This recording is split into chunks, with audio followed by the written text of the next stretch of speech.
What's going on, everybody? We got a brand new, very unique purpose video today. This one is called Why Eastern Europe is Poorer Than Western Europe.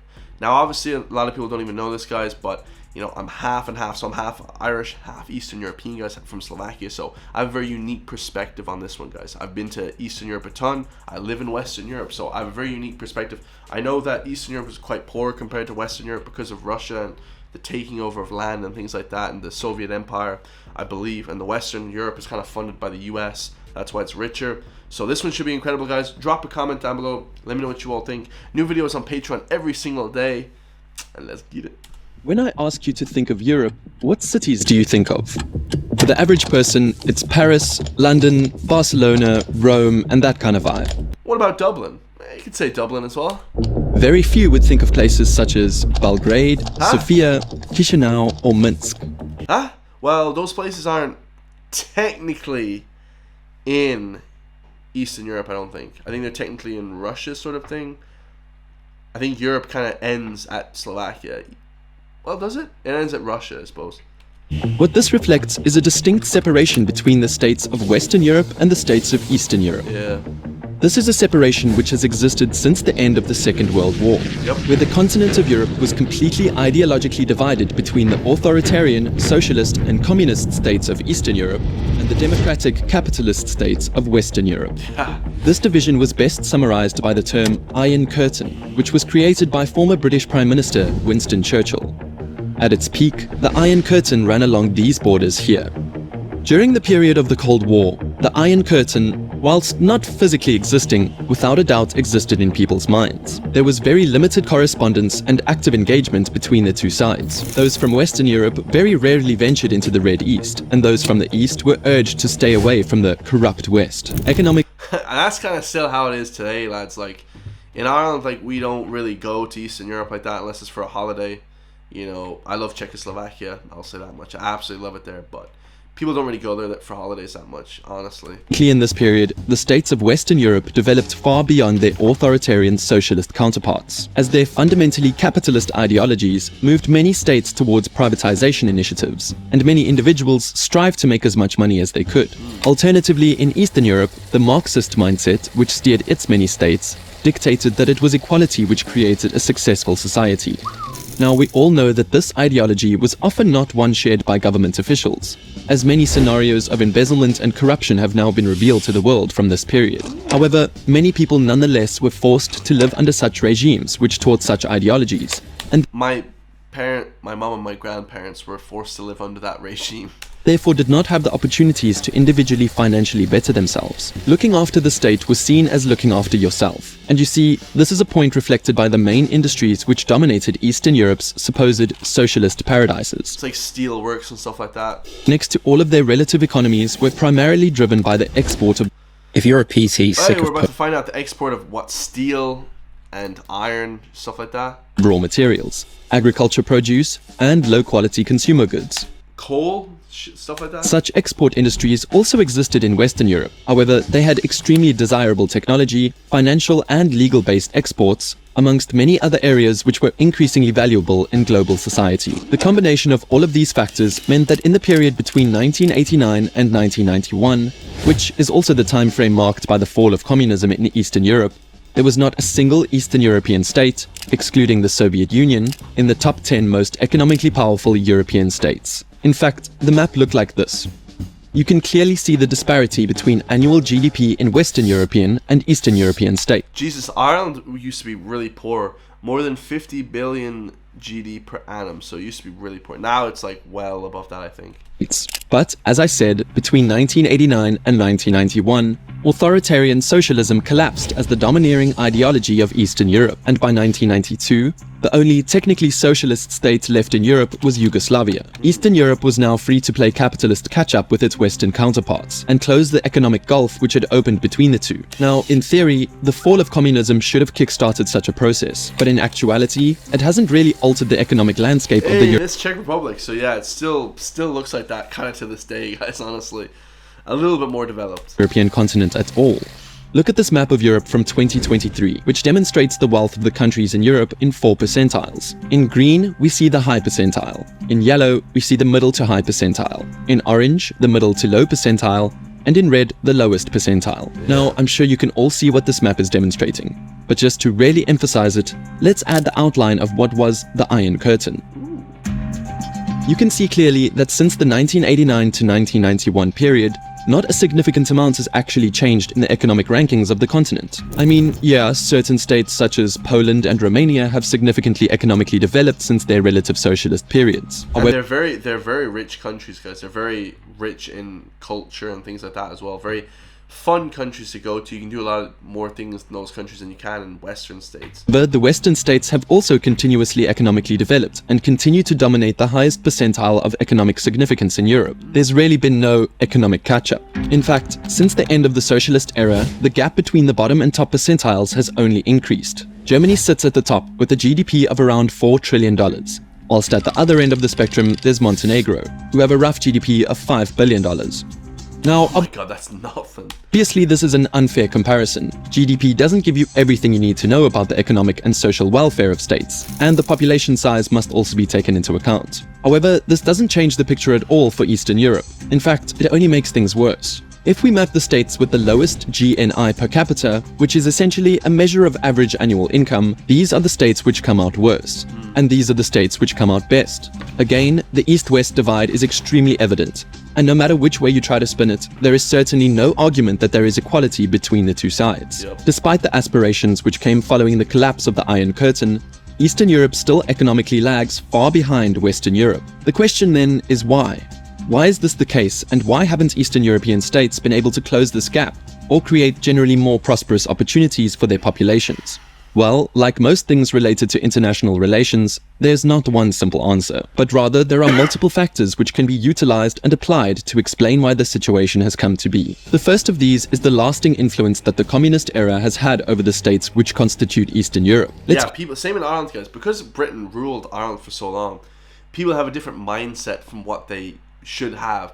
You know, if it was more free, they still have that kind of the Soviet Union kind of pressure on them. You know, it's like a genetic thing because it's like handed down from generation to generation. But now they're free, so that they're still learning to get that money. You know.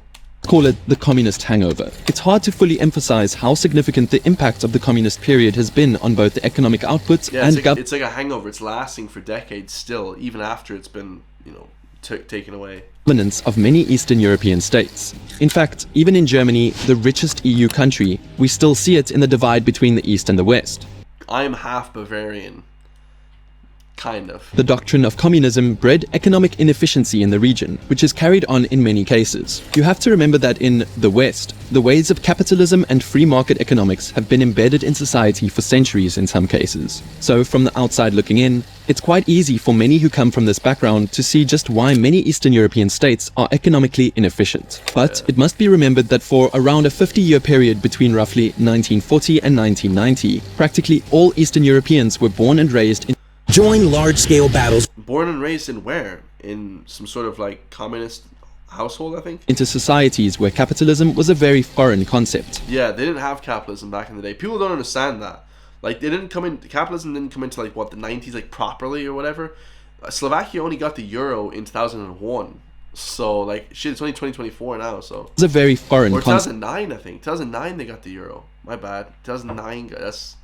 This is perhaps best emphasized by the stories of shares in state companies, which would become immensely valuable, being traded for vegetables by many across Eastern Europe in the early days of the attempt to transition to free market capitalism. Many in Eastern Europe still haven't fully got to grips with the system of liberal capitalism, which is why many of the economies in this region have continuously remained inefficient, and in numerous cases have failed to significantly diversify. Those Eastern European states which have managed to develop economically, such as Poland, the Czech Republic, and Romania, have all been assisted massively by joining the EU. Yeah, they're huge because they have the euro. People can travel there from all around, from Ireland.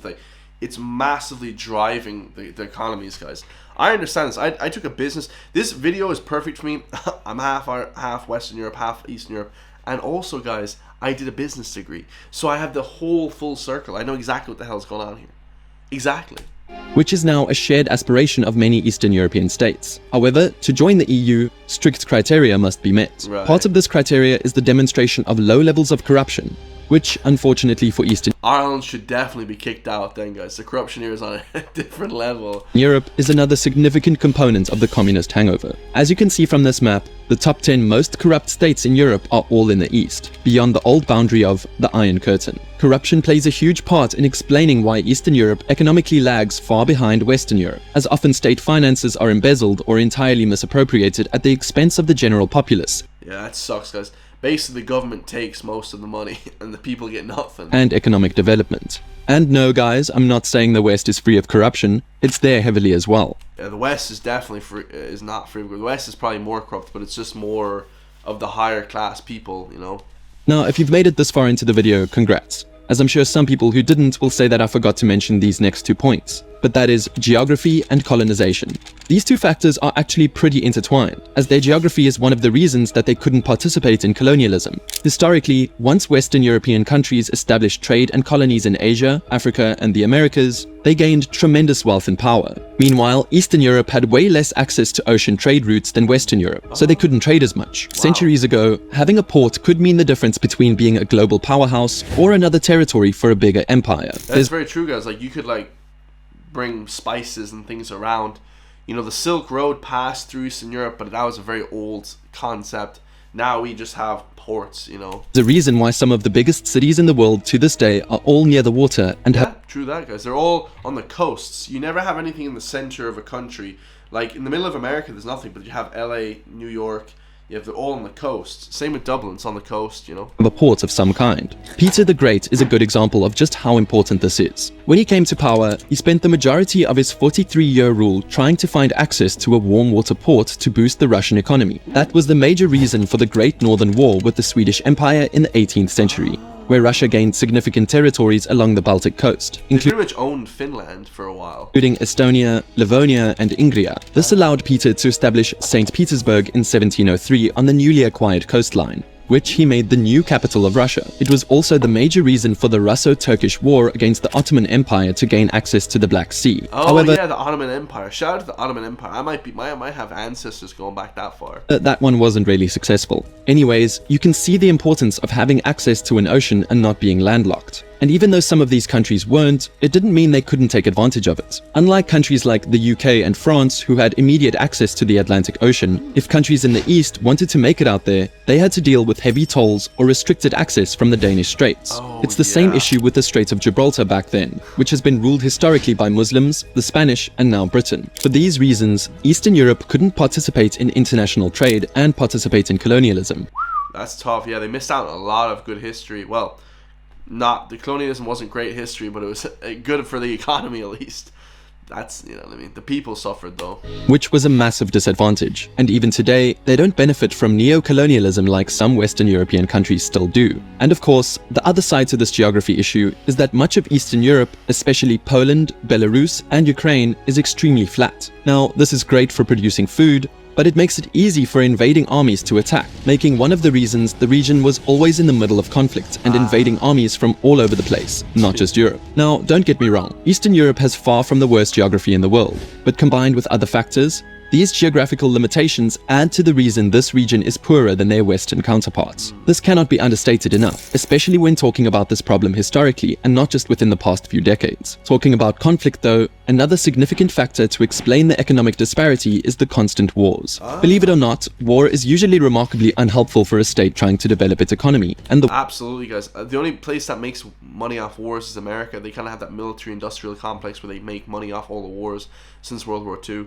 So they profit from it, but every other country in the world is not going to profit from war. Wealth of its population. And since 1991, basically all conflicts on the European continent have been located in Eastern Europe. Yeah. These various conflicts have not only directly impacted the economies of their respective territories, but have also indirectly impacted them through the effect that conflict has had on immigration rates from Eastern European states. During the wars which came as a result of the collapse of Yugoslavia, millions of people from across the Balkans left their respective homelands, depriving them of many future generations and future workforce. The relationship between conflict and immigration can be witnessed to this very day, as the ongoing war between Russia and Ukraine has had a severe impact on both of their populations, which will likely have a huge economic impact in the future due to the brain drain. I mean, in 2022, 2022 alone, it's estimated that around 12,000 millionaires left Russia, as well as almost 100,000 tech workers. Whoa, or that's crazy. They probably fled to America. 10% of the country's entire tech workforce. And this leads me to the final point, the simple opportunity. Due to there no longer being an iron curtain, many in Eastern Europe have sought jobs in more economically prosperous regions than their own,